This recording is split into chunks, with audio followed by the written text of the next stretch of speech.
We ended yesterday was another example of Jackson kind of being pretty forceful.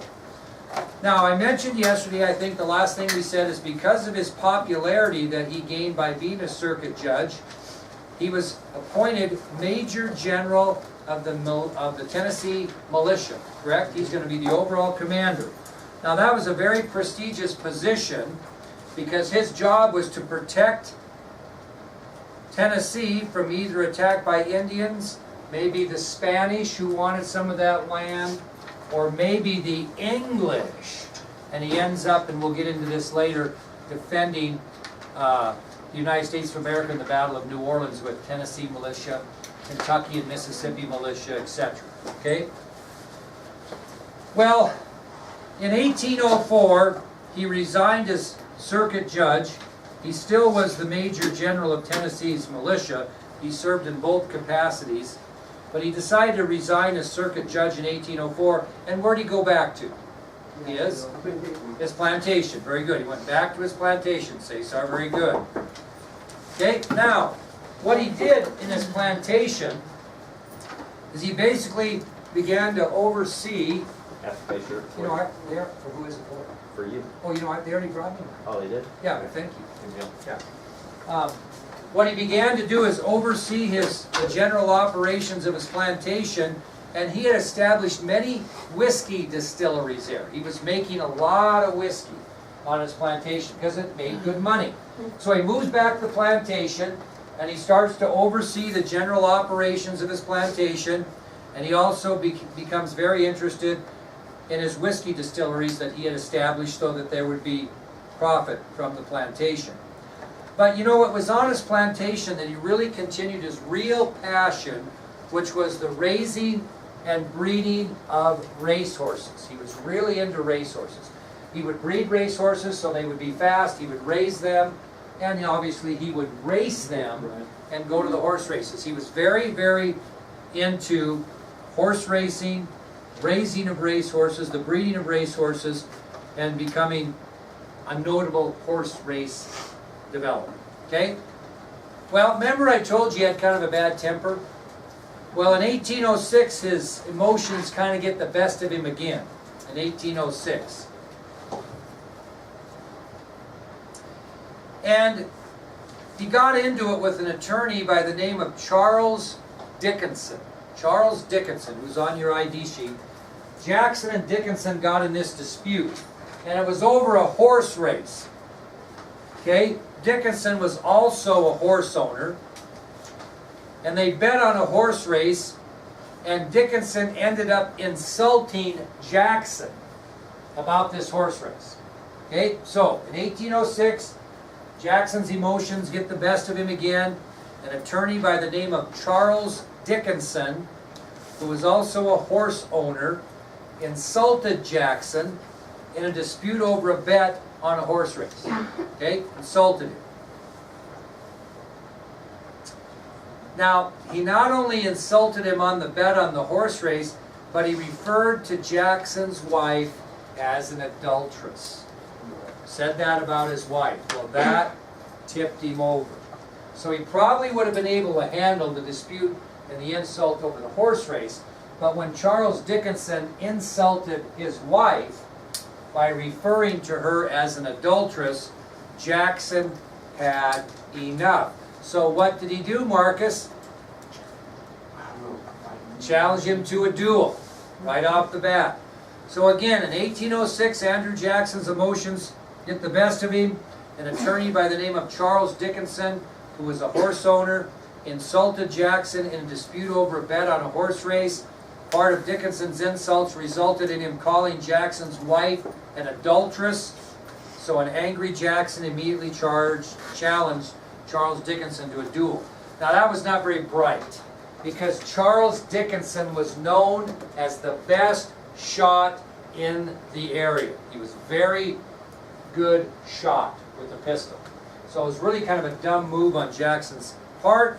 But again, his emotions got the best of him, and he was mad. If somebody called your wife a bad name, you get mad. And he challenged him to a duel.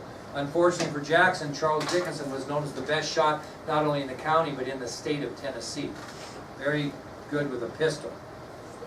So, Jackson has said and done some things that he and Dickinson aren't going to get together, Jamie Luna, and make a deal. They're going to have a duel, winner take all. So Jackson knows that Dickinson is a better shot, so he's got to come up with a strategy to try to survive this duel. And this is the strategy he came up with, and you saw part of it on a video. He decides to let Dickinson shoot first. Remember, the rule is you're so many paces apart, you take so many steps and turn and fire. And there's no order of who gets to fire. But if the first person fires, the other's got to stand there and allow the other person to fire back if the other person can. And that's a strategy that Jackson takes.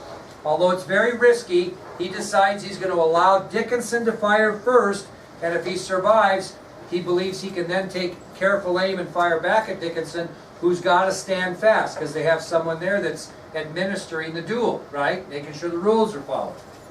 So, during the duel, they take their paces. Dickinson fires first, and he misses Jackson's heart by less than a half inch. Less than a half inch. And the bullet actually lodged in Jackson's rib cage. But it missed his heart by a half inch. So it's up in this area here, a half inch from the heart, lodged in his rib cage. So during the duel, Dickinson fires first, he hits Jackson, he misses Jackson's heart by less than a half an inch, and the bullet is lodged in Jackson's rib cage. Jackson, boy, he was a tough old bird. He presses his hand against the wound, trying to control the bleeding, and while doing so takes careful aim at Dickinson, fires, and drops him dead on the spot. Drops him dead on the spot. So again, he's hit in the chest, an inch from his heart, the bullet is lodged in his rib cage, he presses his hand against the wound to keep it from bleeding as he takes careful aim, because Dickinson has got to stand, that's the rule, and shoots Dickinson and kills him on the spot. Well, he spends the next 3 months recuperating from his wound. And he would keep the bullet for the rest of his life. Where? Lodged in his chest. Yeah. So it takes him 3 months to survive that duel, and he keeps the bullet in his chest for the remainder of his life. What would he do during that 3 months of recovery, considering what job he has now? What do you think he's going to do? What's his job? It's not the plantation owner. What's his job? He does have a kind of a job. No need for it now, but there will be in 1812. 1814. What? One more time? Makes whiskey? No. What's his job? He's the head of the militia, right? So what he does during this 3 months of recovery is he studies military strategies to better himself for that position of Major General of the Tennessee Militia. In case he's called up to lead these men, he wants to know some military strategies to do so. So he spends the next 3 months basically studying military strategies. Now this is interesting because you all know that Jackson went to New Orleans to defend New Orleans. He actually went twice. The first time they call him, they send him back. The second time they call him, he stays and fights. But let's talk about the first time. So in January of 1813, General Jackson is ordered to take 2,000 Tennessee militia to New Orleans because they are expecting the British to attack there, which they eventually do, but he's going to come back another time for that. So this is kind of a false alarm in a way. So he begins in January of 1813 to march his 2,000 Tennessee militia to New Orleans. Because, as I mentioned, the federal government anticipated a British attack. The War of 1812 was occurring, was happening, and they thought New Orleans would be attacked, which it eventually would be, but not this time. Well, he marched his men for 3 months and over 500 miles through some pretty rough terrain towards New Orleans, and then they canceled the campaign when they got into the Mississippi Territory. So he marched them from Tennessee 500 miles towards New Orleans, and when they got into the Mississippi Territory, they said, oh, no, they're not there, false alarm, you can return. Okay?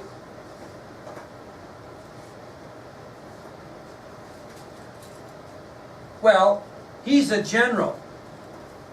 And he was just told, release your men. They can get back on their own at their own expense. That's part of volunteering for the militia. And he easily could have had somebody take him on a boat over to the Mississippi River and taken him back up to Tennessee and had an easy life. But he would not leave his men. He would not do it. Most commanders would have said, fellas, false alarm, we'll see you back home. Went, took the easy way out because of his rank, got on a boat, went up the Mississippi back home, and let his men march home. Most guys probably would have done that.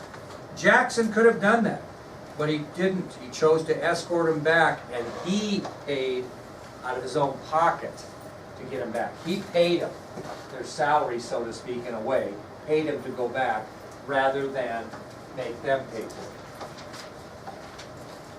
Now that's a long ways to walk, and on that return trip, many of Jackson's men became sick, and some were in pretty bad shape physically. And Jackson, who was 46 years old at the time, wasn't doing very well himself. They marched for a long period of time, and now they're going to turn around and march back on limited rations and everything else, because they're not funded by the government. They're not government army. They're militia. Okay? So during the return trip back to Tennessee, many of Jackson's men became sick. They were in bad physical shape.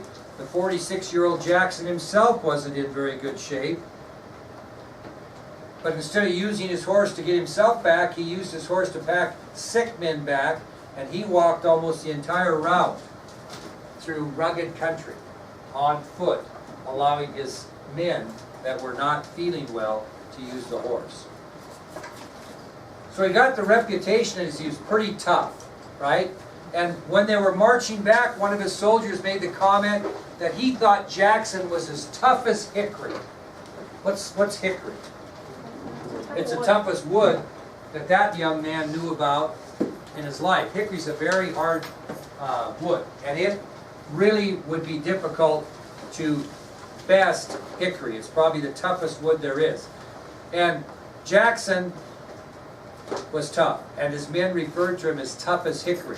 So he was given the nickname Old Hickory by his men. It was later used by his supporters, and would be a nickname that would stick with Jackson the rest of his life. He was known as Old Hickory. Okay, now what I want you to do is go to the start of your notes and just follow through on those notes. I'm going to show you a short video, about 20 minutes here, and we are going to see if what I'm telling you is the truth or it's a bunch of BS. I kind of like this because you get a chance to see what we've talked about yourself. Okay, this is on Andrew Jackson, the man. That's what we're talking about with this video.